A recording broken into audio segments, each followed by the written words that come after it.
हिंदू मुस्लिम सिख ईसाई आपस में सब भाई भाई, पर पता नहीं ये काफिर कौम कहाँ से आई। तो आप सभी मेरे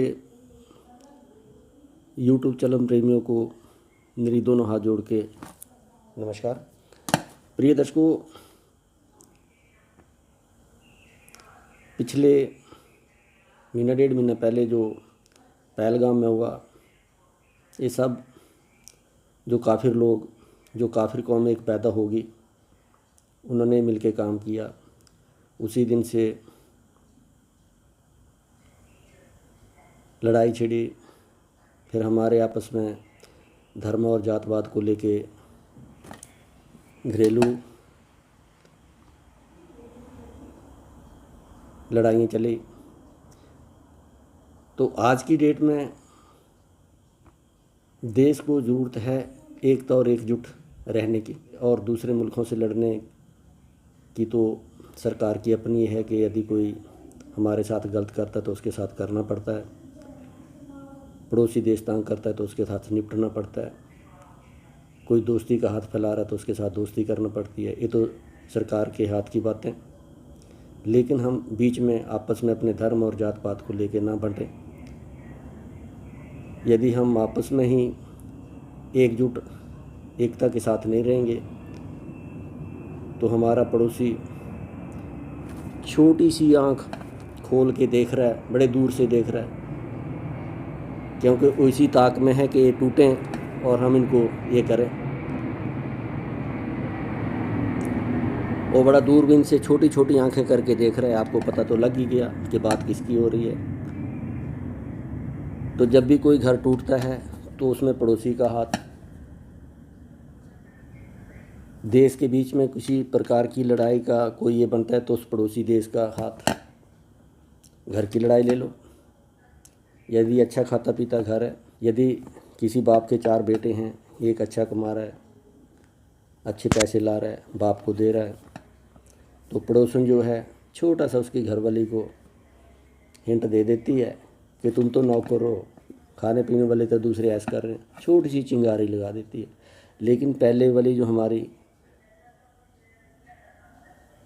नानी दादियाँ होती थी, वो ऐसा एका होने नहीं देती थी। उनको पता होता था कि इसके साथ हो जाएगी तो ये करेगी, ये करेगी। आज की डेट में अपनी अपनी डफली, अपना अपना राग, तो इस करके सारा झमेला हो रहा है। पहले जॉइंट फैमिली में सारी चीज़ें कंट्रोल होती थी।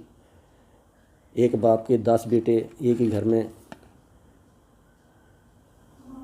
रहते थे, एक ही छत के नीचे रहते थे, इकट्ठे खाते थे, पीते थे। इसी तरह देश के ऊपर मुसीबत आती है तो दूसरा पड़ोसी देश की ये है, जैसे कि हमारे साथ हम चारों तरफ तो अपने दुश्मनों से घिरे पड़े हैं। तो आज की डेट में हमें एकजुट और एकता के साथ रहने की ज़रूरत है। यदि हम एकता और एकजुट होकर रहेंगे तो हम बिखरेंगे कम, निखरेंगे ज़्यादा। यदि हम आपस में ही धर्म को लेके और जात को लेके लड़ते रहेंगे, एक दूसरे को लड़ाते रहेंगे, तो हम निखरेंगे कम और बिखरेंगे ज़्यादा। तो देश की पुकार के बिल्कुल अपोजिट हो जाएगा। तो हमें आज की डेट में एक सोच समझ के कदम उठाना है और देश की जो एक मांग है उसको लेके चलना है। तभी हमारा देश, तभी हमारा नेशन बच पाएगा। हम एकजुट रहने की कोशिश करें, लड़ाई झगड़े बीच के छोड़ें। हम सभी भाई भाई हैं। हाँ, लेकिन जो बीच में 4 भाई होते हैं, 4 भाइयों में से एक ख़राब है तो उसको सुधारने की कोशिश करो। कुछ भाई हैं हमारे जो कि खाते इधर का गुण उधर के गाते हैं, तो वफादारी की बात है तो उसको फिर गवर्नमेंट अपने तरीके से एक दिखे। लेकिन कहते हैं कि जानवरों में सबसे वफादार कुत्ता माना जाता था, तो कुत्ते के ऊपर भी एक कहावत है कि जिसका वो खाता है उसी के साथ वो मरने मिटने की कोशिश करता है। लेकिन उसमें भी कई बार गद्दारी हो जाती है। कई बार वो खाता इधर का है और गुण उधर का गाता है तो उसको फिर डंडा ही मारना पड़ता है। तो यदि हमारे बीच में ऐसे देशद्रोही हैं तो उनको तो गवर्नमेंट अपने तरीके से निपट रही है।